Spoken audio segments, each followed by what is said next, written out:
Episode 12 और आखिरी episode की शुरुआत होती है और हम सातोरू को देखते हैं जो याशिरो से कहता है कि मुझे सब कुछ याद आ चुका है याशिरो।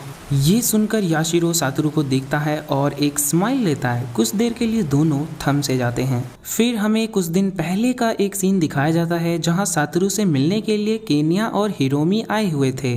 केन्या और हिरोमी सातोरू से कुछ बातें कर रहे थे और बातों ही बातों में केन्या सातोरू से पूछ लेता है कि तुम्हें पुरानी सारी बातें याद आ चुकी है ना सातोरू। ये सुनकर सातोरू शांत हो जाता है।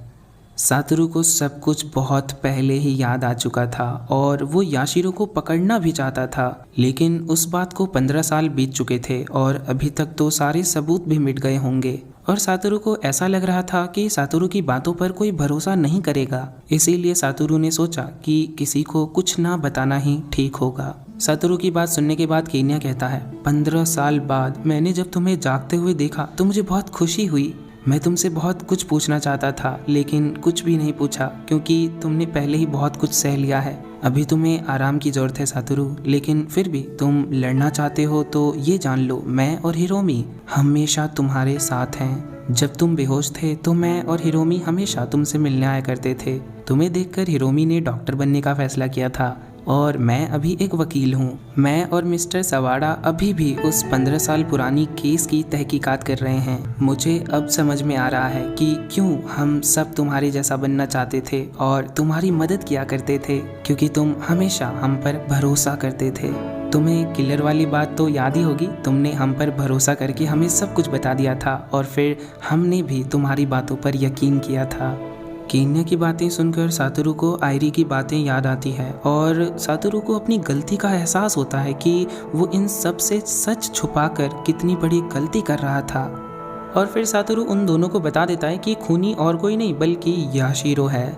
उसके बाद हमें फिर से प्रेजेंट का सीन दिखाया जाता है जहाँ याशिरो सातोरू से कहता है, मुझे मालूम पड़ गया था कि तुम्हें सब कुछ याद आ चुका है सातोरू। आज से 15 साल पहले तुमने मेरे सारे प्लान्स पर पानी फेर दिया था। किसी भी आम 5th ग्रेड के बच्चे के लिए ये कर पाना मुमकिन नहीं था। मुझे जानना था कि तुमने ये सब कैसे किया था। तुमने मुझसे कहा था कि तुम्हें भविष्य में क्या होने वाला है सब कुछ पहले से ही पता है। मुझे बताओ कि तुम्हारी इस बात का क्या मतलब था। तुम भविष्य कैसे देख सकते हो। ये सुनकर सातोरू कहता है, इसका जवाब मिलते ही तुम मुझे मार दोगे, है ना। इस पर याशिरो फिर स्माइल करता है और सातोरू से पूछता है कि क्या तुम मेरी बातें रिकॉर्ड कर रहे हो या फिर तुमने एक फ़ोन छुपाया जिसमें कॉल पर केन्या है। ये सुनकर सातोरू दंग रह जाता है क्योंकि सच में उसने एक फ़ोन छुपा रखा था जिसमें कॉल पर केन्या ही था। फिर याशिरो उससे वो फ़ोन लेते हुए कहता है, 15 साल पहले के मेरे अपराधों का कोई भी सबूत नहीं है तो मुझे कानूनी तौर पर पकड़ना मुमकिन ही नहीं। वैसे भी 15 साल पहले तो वो अपराध हुए ही नहीं। उसके बाद याशिरो सातोरू को अपने एक और चाल में फंसाते हुए कहता है, कुछ देर बाद उस छोटी लड़की कोमी का ऑपरेशन होने वाला है और मैंने उसके दवाइयों में जानलेवा ड्रग्स मिला दिए हैं। अगर तुम मुझे कुछ नहीं बताओगे तो आज उस दवाइयों की वजह से कोमी मारी जाएगी और उन दवाइयों पर तुम्हारे फिंगरप्रिंट्स हैं जिसकी वजह से उसका इल्जाम तुम्हारे ऊपर आएगा। ये सुनकर सातोरू घबरा जाता है और पूछता है कि अगर मैं तुम्हें सब कुछ बता दूंगा तो क्या तुम कोमी को छोड़ दोगे। याशिरो कहता है, मैं वादा तो नहीं कर सकता लेकिन अगर तुमने मुझे सच बताया तो कोमी के बचने के चांसेस रहेंगे।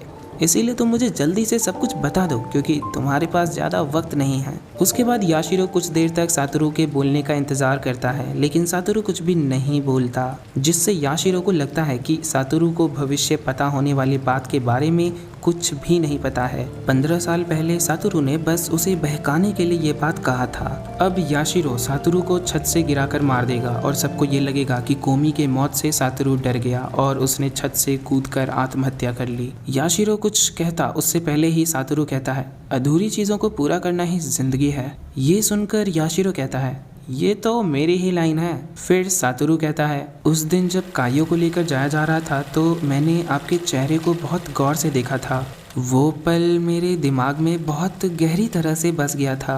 मेरे पैदा होते ही मेरे पिता हमें छोड़कर चले गए थे, इसीलिए मुझे याद भी नहीं था कि मेरे पिता कैसे दिखते थे। लेकिन उस दिन उस एक पल के लिए लगा कि वो तुम्हारे जैसे ही होंगे। तुमने मेरे अधूरे हिस्से को पूरा किया। उसके बाद सातोरू याशिरो से पूछता है, तो अब आगे क्या, ये खेल कैसे खत्म होने वाला है। क्या पुलिस तुम्हें पकड़ लेगी या फिर तुम मुझे मार दोगे। इस पर याशिरो कुछ बोलने ही वाला था कि सातोरू उसे बीच में ही रोकते हुए कहता है कि मुझे लगता है कि मैं जीत गया। कायो हिनाजुकी, हिरोमी सुगीता, आया नाकानिशी। मैंने इन सबको तो बचाया ही, साथ में यूकी और अपनी मॉम को भी बचा लिया जिसे तुम भविष्य में मारने वाले थे। मैंने तुम्हारे सारे प्लान्स नाकाम कर दिए क्योंकि मुझे पहले से ही पता था कि भविष्य में क्या होने वाला है। इस वजह से तुम किसी को भी नहीं मार पाए, यहाँ तक कि मुझे भी नहीं। ये सुनकर याशिरो कहता है, मैं तुम्हें किसी भी पल मार सकता था सातोरू, अभी भी मार सकता हूँ। इस पर सातोरू कहता है, मार सकते थे लेकिन तुमने मुझे जिंदा रखा, वो भी 15 साल तक, क्योंकि तुम्हें मेरी जरूरत है। तुम मेरे ही सहारे जी रहे हो। मैं तुम्हारी उम्मीद हूँ, मैं तुम्हारी जिंदगी का वो अधूरा हिस्सा हूँ। याशिरो, मैंने तुम्हें हरा दिया, इस बार भी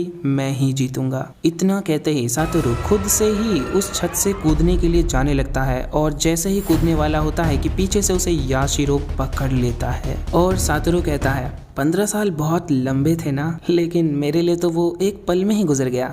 तुम जी रहे हो क्योंकि मैं आसपास हूँ, तुम जिंदा महसूस करते हो क्योंकि मैं जिंदा हूँ। मैं ये जिंदगी बहुत बार जी चुका हूँ। तुमने मेरे कई दोस्तों का कत्ल किया था, लेकिन अब तुम्हारी मुझसे कोई दुश्मनी नहीं है। अब इस दुनिया में सिर्फ मैं ही हूँ जो तुम्हारा असली चेहरा जानता है। सातोरू की बातें सुनकर याशिरो रोने लगता है और सातोरू को छोड़ देता है। उसके बाद वो आसमान की तरफ देखते हुए कहता है, तुम सही थे सातोरू, मैं तुम्हारे बिना नहीं जी सकता। और फिर वो खुद भी नीचे कूदने ही वाला था, लेकिन जैसे ही वो नीचे देखता है तो एकदम हैरान ही रह जाता है। सातोरू नीचे गिरकर मरा नहीं था, बल्कि गद्दे पर आराम से सोया था और याशिरो को आंख मार रहा था। और उसे देखकर याशिरो समझ जाता है कि यार उसका खेल अब खत्म। उसके बाद जब वो पीछे पलटकर पानी में अपना चेहरा देखता है तो उसे दिखाई देता है कि उसके ऊपर से वो मकड़ी का जाला टूट गया था। फिर उसके बाद पुलिस याशिरो को पकड़कर ले जाती है और दूर से उसे सातोरू अपने दोस्तों के साथ देख रहा था। वहीं पर सातोरू विश्वास यानी कि यकीन के बारे में कहता है कि विश्वास कितना अजीब होता है ना। अगर तुम सच में किसी पर विश्वास करते हो तो तुम्हें ये बताने की जरूरत नहीं होती, तुम विश्वास दिलाने की कोशिश करते हो क्योंकि वहाँ शक की गुंजाइश होती है। मैं ये नहीं कह रहा कि विश्वास करना झूठ है, विश्वास तो एक उम्मीद है। तुम किसी पर विश्वास करते हो क्योंकि तुम उस पर भरोसा करना चाहते हो। और बस इसी के साथ हमारा मेन स्टोरी यहीं खत्म हो जाता है। लेकिन यहाँ पर हमारा एपिसोड खत्म नहीं होता और ना ही मेरी ये वीडियो। एपिसोड में आगे बहुत सी चीज़ें होती हैं जिससे आपको ढेर सारे गूज़बम्स आ सकते हैं, इसीलिए मैं इसको एक्सप्लेन करके आपका मज़ा ख़राब नहीं करना चाहता। आप एक बार खुद भी ये एपिसोड ज़रूर से देखो। आपको मेरे वीडियो से तो इस एनिमे की पूरी स्टोरी पता चली गई होगी, इसीलिए मैं आपको पूरी सीरीज़ देखने के लिए नहीं कहूँगा, लेकिन आपको इसका लास्ट एपिसोड ज़रूर देखना चाहिए। वैसे भी लास्ट एपिसोड वाली वाइब आपको तो तभी आएगी जब आप लास्ट एपिसोड खुद देखोगे। एपिसोड के लास्ट में आपको एक सरप्राइज मिलेगा जो मैं आपको इस वीडियो के एंड में बता दूंगा, उन लोगों के लिए जो इस एपिसोड को नहीं देखने वाले हैं। आपको डिस्क्रिप्शन में एपिसोड 12 के साथ साथ पूरे एनिमे सीरीज को देखने के लिए टेलीग्राम चैनल मिलेगा, तो उस पर जाकर देख सकते हो। इस एनिमे का कोई ऑफिशियल हिंदी डब तो नहीं है, लेकिन फैन डब भी खराब नहीं है, तो आपको यदि चाहिए तो वो भी प्रोवाइड कर दिया जाएगा। अब इस एनिमे के अंदर की कुछ चीज़ें क्लियर करते हैं। वैसे अभी तक तो मुझे कोई डाउट रिलेटेड कमेंट नहीं मिला था, तो मैं खुद ही कुछ चीज़ें आपको एक्सप्लेन कर रहा हूँ। इसके अलावा यदि कुछ ऐसा है जो आपको इस एनिमे के बारे में नहीं समझ आया, वो भी आप डायरेक्टली पूछ सकते हो इंस्टाग्राम पे या फिर यूट्यूब पे कमेंट्स करके। हाँ, लेकिन इंस्टाग्राम पे पूछते हो तो डेफिनेटली आपको रिप्लाई मिलेगा, लिंक आपको डिस्क्रिप्शन में मिल जाएगा इंस्टाग्राम हैंडल का। नंबर 1 पर मैंने रखा है उस नीली तितली को, जिसे आपने इस सीरीज में बहुत बार देखा होगा और हमेशा आपने इस तितली को सातोरू के आसपास ही देखा होगा। अगर आप parallel universe, time science, time travel, इन सारी थ्योरीज पर बिलीव करते हो तो आपने कभी ना कभी तो बटरफ्लाई इफेक्ट के बारे में सुना ही होगा, और अगर नहीं सुना तो ये भी एक बटरफ्लाई इफेक्ट ही है। बटरफ्लाई इफेक्ट की थ्योरी भी बहुत सिर घुमा देने वाली है, जिसे 2 या मिनट में तो अच्छे से समझा नहीं जा सकता। इसीलिए मैं आपको रिकमेंड करूंगा कि आप इसे अच्छे से समझो, और अच्छे से समझने के लिए आपको डिस्क्रिप्शन में एक लिंक मिलेगा, उस पर क्लिक करके वो वीडियो देख सकते हो। एंड काम चलाओ एक्सप्लेनेशन तो मैं आपको बता ही देता हूँ। देखो, तो इस नीली तितली को एनीमे में तब देखा होगा आपने जब सातोरू टाइम में पीछे जाने वाला होता है। इस तितली का वहाँ दिखने का सीधा सा ये मतलब हुआ कि वहाँ से एक और नया टाइम लाइन क्रिएट होने वाला है। फॉर एग्जाम्पल, आपने एपिसोड 1 की स्टार्टिंग में ही देखा था कि सातोरू ने एक छोटे बच्चे को ट्रक एक्सीडेंट में मरने से बचाया था, लेकिन बटरफ्लाई इफेक्ट ये कहता है कि वो बच्चा तो कभी बचा ही नहीं। सातोरू ने जिस बच्चे को ट्रक एपिसोड से बचाया था वो एक अलग टाइमलाइन का बच्चा था। जिस मोमेंट पर सातोरू ने टाइम ट्रेवल किया उस बच्चे को बचाने के लिए, उसी मोमेंट पर एक और टाइमलाइन क्रिएट हो गया।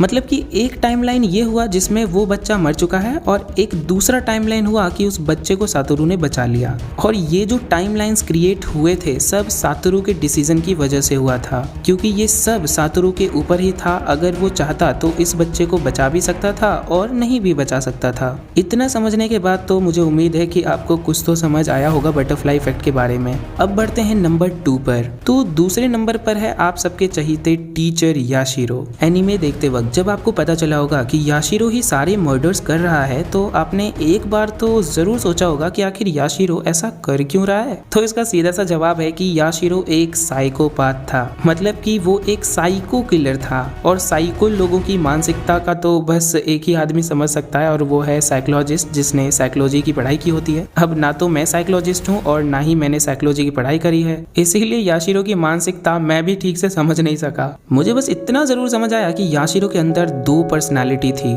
एक वो साइको किलर वाली जिसमें उससे छोटे बच्चे को मारकर मजा आता था, और दूसरा एक टीचर और अच्छे आदमी की जिसमें उसे छोटे बच्चों को पढ़ाने और उनकी मदद करने में मजा आता था। सो आई होप कि आपको नीली तितली और याशिरो की मानसिकता वाली चीज कुछ हद तक समझ आई होगी। और अगर समझ में आया तो इस वीडियो को एक लाइक भी कर दो, जिससे हमें भी मालूम पड़ सके कि आपको समझ में आया है। और सब्सक्राइब करना तो भूलना मत, क्योंकि आपको इन फ्यूचर ऐसे ही एनिमे सीरीज और मूवीज का एक्सप्लेनेशन इस चैनल पर मिलने वाला है। ये सीरीज तो यहीं खत्म हो गई है, तो नेक्स्ट सीरीज हम कौन सी स्टार्ट करें उसके लिए आप कमेंट में हमें रिकमेंडेशन जरूर दे सकते हो। और हाँ, ये लॉन्ग एनिमे सीरीज का रिकमेंडेशन नहीं दे रहे, कोई 12 एपिसोड 15 एपिसोड चलेगा, उतना अच्छा चलेगा भाई। वन पीस नारुतो हम एक्सप्लेन करने नहीं बैठ सकते ना। और अब लास्ट में उन लोगों के लिए सरप्राइज जो इस 12th एपिसोड को पूरा नहीं देखने वाले हैं जाके। सो बेसिकली एपिसोड 12 के लास्ट में हमें आयरी को दिखाया जाता है, जो सातोरू को उसी ब्रिज के नीचे मिलती है जहां सातोरू ने उसे आखिरी बार अपने पिछले टाइम लाइन में देखा था। सातोरू के साथ काइयो को लेकर जो हुआ वो तो फेयर नहीं था, लेकिन उसका हम कुछ कर भी नहीं सकते थे। हो सकता है किसी और टाइम लाइन में सातोरू और काइयो साथ में हो, लेकिन हमारी इस टाइमलाइन में तो सातोरू के साथ आगे का सफर आयरी ही तय करने वाली है।